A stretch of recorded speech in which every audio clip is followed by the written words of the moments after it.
Des événements récents qui ont vraiment amplifié les biais cognitifs, je retiens surtout la pandémie et l'intelligence artificielle. Et un exemple de ça, pour moi, c'est dans le fond comment l'establishment s'exprimait au travers du pharmacien, qui a vraiment été l'arroseur arrosé. Donc, le pharmacien, c'est une personnalité médiatique, c'est un pharmacien au Québec, je le qualifierais essentiellement de condescendant. Là.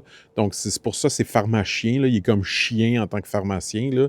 Puis là, il dit la vérité, lui. Puis, tu sais, on dirait quasiment une espèce de douchebag de Ligue ouverte, mais version post-doctorat, là. C'est bizarre un peu comme mélange. Mais là où c'est intéressant, c'est qu'il est vraiment la personne par excellence pour défendre, par exemple, les vaccins et tout ce que l'establishment dit essentiellement du point de vue de la pharmacie. Ce qui, grosso modo, je suis d'accord avec. Mais c'est comme s'il manquait toujours de nuances. Tu sais, il était extrêmement condescendant avec des approches alternatives, par exemple, la médecine alternative, etc. Et pour moi, évidemment, l'un n'empêche pas l'autre, etc. Mais là, ce qui est intéressant, c'est que lui, il a eu des effets secondaires des vaccins. Je crois que c'est Moderna qui a eu des effets secondaires au début de la pandémie. Puis là, le monde se sont mis à y rentrer dedans, comme je dis, l'arroseur arrosé. Puis là, c'était vraiment comme, ouais, mais je suis le pharmacien, là, je suis pas en train de dire que je suis contre les vaccins. Je suis juste en train de dire que ce vaccin-là m'a créé un effet secondaire. C'est comme juste un fait, tu sais. Et il a été essentiellement victime de sa propre approche de la vie. Et donc, la pandémie a clairement, à plusieurs égards, diviser les gens, c'est évident. C'est comme si on n'arrivait plus à être ouvert à la différence de l'autre. Puis ça, c'est de tous côtés, de tout bord, tout côté. Hein. Il y en a qui préfèrent être juste la victime dans l'histoire, mais eux autres aussi étaient intolérants à l'autre point de vue. Mais là où ça devient super intéressant avec l'intelligence artificielle, c'est que les biais cognitifs de l'intelligence artificielle sont... Tu sais, l'intelligence artificielle prend pas son information de nulle part. Donc, ces biais cognitifs sont essentiellement les médias occidentaux dominants qui sont surtout de la gauche. Et donc, par exemple, on voit souvent l'intelligence artificielle dire quelque chose qui est très cliché par rapport à l'extrême droite et l'extrême gauche et qui montre les biais. Et donc, je lui avais posé une question ce matin. Je vais partager l'article que ça l'a donné comme le résultat de cette réflexion et de cette discussion-là avec ChatGPT. Pas de- peu importe c'était quel. Non, c'était Claude. Je vais le mettre en lien, l'article. Et donc, essentiellement, la discussion pouvait ressembler à ceci. Je lui disais quelque chose comme, tu sais, les gens qui se disent modérés, mais qui sont contre seulement un des extrêmes, sont peut-être moins modérés qu'ils pensent. Ils sont peut-être plus proches de l'autre extrême.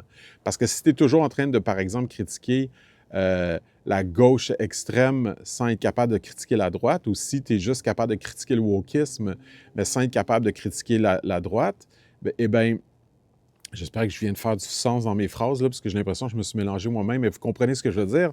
Les deux côtés, c'est vrai. Et donc, cette personne-là, par exemple, qui serait juste capable de critiquer le wokisme, mais pas la droite, est peut-être plus à droite qu'elle le pense, tu sais. Et puis là, il m'a répondu quelque chose par rapport à le sectarisme idéologique et le nationalisme identitaire. Puis là, j'ai dit, ben, le sectarisme idéologique, les deux extrêmes sont de même, là. J'ai l'impression que tu es en train de me décrire la gauche, et puis j'ai l'impression que quand tu me parles de nationalisme identitaire, tu es en train de me décrire la droite. Mais en soi, un nationaliste qui est basé sur l'identité, c'est pas un rejet de l'autre. La nation, c'est l'endroit où on est né et le groupe dans lequel on est né est une identité ethnique. Et donc, c'est pas le fait d'avoir un nationalisme basé sur une identité qui est en soi problématique, mais c'est comment, par exemple, dans ce nationalisme identitaire-là, on va rejeter l'étranger. Par exemple, le Japon est très identitaire. Il peut avoir une sévérité envers l'étranger, mais en même temps, il y a énormément de métissage et énormément d'ouverture aussi. Et donc, il ne faut pas automatiquement penser que le nationalisme identitaire, c'est la droite. Ça peut être au contraire très gauche aussi, justement, dans la compréhension des groupuscules ethniques. Puis là, il m'a répondu, « T'as raison, mes biais... » Puis, tu sais, j'avais critiqué en disant, « Tu montres exactement le biais duquel je parle, et donc probablement que c'est tes sources. » Puis là, il m'a dit, « Oui, c'est vrai que mes sources, c'est surtout les médias qui sont occidentaux, qui sont surtout de la gauche. » Et donc, le biais se répète. Et puis là, où c'est intéressant, c'est que du monde vont dire, bien, je vais poser la question de l'intelligence artificielle qui est objective et ça va finalement renforcer leur biais, comme quoi finalement il existe juste de l'extrême droite sur la planète puis il n'y a pas d'extrême gauche, parce que c'est à peu près ce que les médias de gauche disent, quand en réalité, les extrêmes sont clairement des deux côtés. Tu sais, il y a en France Quentin qui a été tué, qui est certes de l'extrême droite comme personnalité, mais il a le droit de l'être, les gens ont le droit d'être où ils sont dans le spectre, a été tué, littéralement mort, par des gens de l'extrême gauche. Et donc, l'espèce de discours dominant qu'on voit dans les médias, que la violence vient juste de l'extrême droite, comme par exemple les MAGA qui ont voulu renverser